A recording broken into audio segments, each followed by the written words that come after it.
What if there was a way to more quickly look at problems, more intuitively understand them, and then more rapidly convey to others what we've discovered? There is. It's called visual thinking, and that's what my book is all about. Solving problems with pictures. Now, I assure you that solving problems with pictures has nothing to do with artistic training or talent, so don't even worry about it. If you can draw a box, if you can draw an arrow, if you can draw a stick figure, you're well on your way. When people think in terms of visually representing something, it's usually for the purpose of selling an idea or presenting a concept or a product. But I believe that visual thinking can be utilized even before the conception of the idea. Visual thinking can be used to discover that idea, then develop it, and then finally present it. And that's how my book is laid out. I first show you how to see visually, which I know sounds a little bit weird, but it really isn't. I then show you how to imagine visually, and finally, how to show ideas visually. For this video, we'll focus on the imagination section, because that's really the epicenter of visual thinking.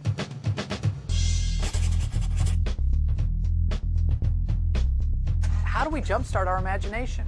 Well, here's an exercise that can be used anytime, anywhere, to fully engage our visual imagination. Now let's call it the many ways to slice an apple exercise. Now, imagine that you're strolling down a tropical beach in the South Seas, and I hope that's not too hard to imagine. Now imagine that you meet a local islander coming the other way who offers you a strange and unusual purple fruit. Well, you taste it, you like it, and you want to share with the islander that it tastes a lot like an apple. But you don't speak the same language. Okay, you happen to have a napkin in your pocket, and so you quickly draw out an apple.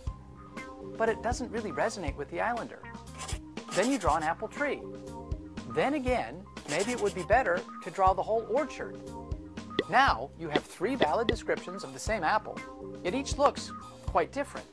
Suddenly you realize that depending on what you want the islander to understand about apples, you could sketch all sorts of other views. You might want to show how nutritious an apple is, or you might find it more useful to explain how to make that perfect apple pie.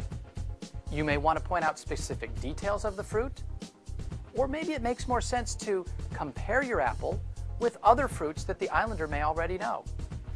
You could show how an apple begins, or you could show how an apple ends. Now wow, all that from one apple.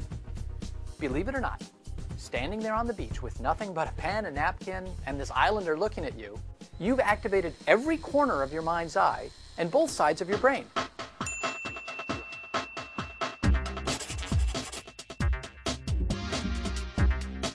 Now, in the business world, this apple could be replaced with any issue you might be facing. Let me give you an example.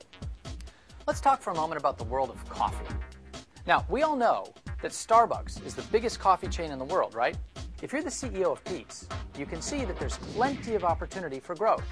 But how do you go about growing without losing your recognized focus on quality? The answer's in a picture. As Peet's grows, it follows this sketch that I worked with Pat O'Day, the CEO of the company, to create.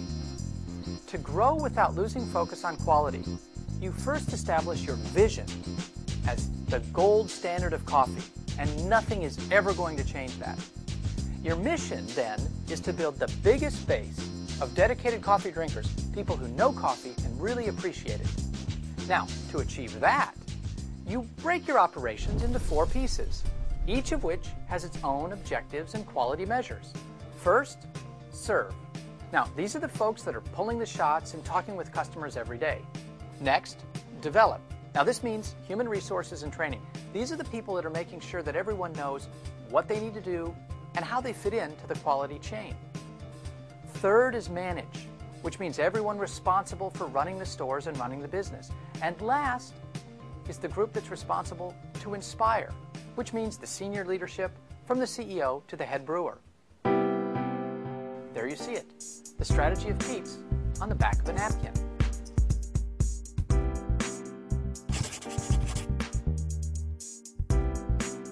All the presentation really is the ability to have someone else grasp what we see and hear in our own minds in their minds.